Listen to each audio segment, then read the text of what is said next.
안녕하세요. 여성을 위한 여성 변호사 안교기입니다. 요즘 이 근로자성을 인정을 하느냐 안 하느냐, 예를 들어서 우리가 미용실이나 이런 데 보면은요, 이렇게 미용사가 많은데 그 중에 일부 미용사하고는 이 동업계약 비슷한 계약을 맺어갖고 일을 하는 경우가 있습니다. 그러다 보니 다 원장님이에요. 그쵸?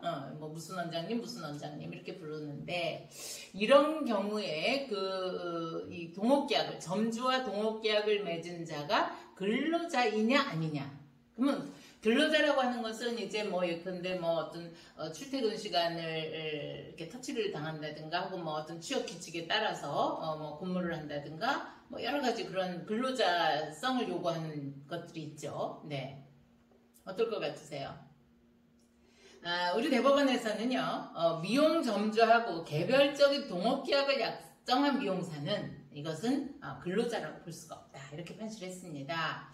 그래서 이 케이스는요, 그 점주가 이 동업계약을 맺은 그 미용사한테 퇴직금을 지급하지 않았다 해서 이것은 근로자 퇴직급여 보장법 위반죄로 이제 기소가 된 사례였어요.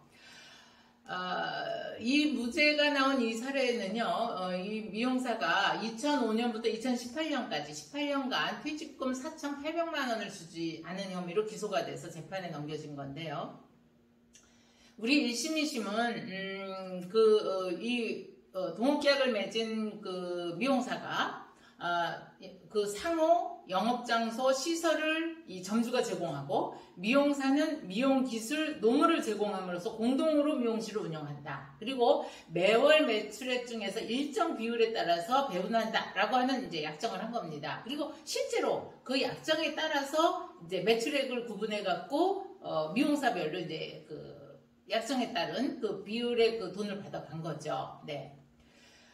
그리고 이분들이 예컨대 이게 또 근로자성이 인정이 되려면 어떤 취업규칙, 복무규정 이런 게 있어갖고 구체적인 영업에 있어서도 어떻게 돼요? 이렇게 막 업무의 지시를 받고 이래야 되는데, 이분들은 그런 지휘감독 체계도 없이 그저 독립적으로 자기 기능과 자기 능력을 갖고 그 고객들을 상대함으로써 매출을 많이 올려서 이제 분배를 한 거예요. 그렇다라고 한다면 이렇게 어떤 기본급이라든가 고정급도 정하지 않고 그 매출액 중에서 분배 시에 정산을 해서 근로소득세가 아닌 사업소득세로 서로 이제 공제를 해서 냈다. 이런 것들을 종합해 봤을 때 이 미용사들은 자신들의 소득을 높이기 위해서 그 점주와 동업약정을 체결하고, 실질적으로 동업약정과 같이 그 점주가 제공하는 미용실에서 같은 상호를 쓰고 영업장소도 갖고 시설도 이용해서 각자 사업을 영위한 내부적 사업자다라고 본 겁니다.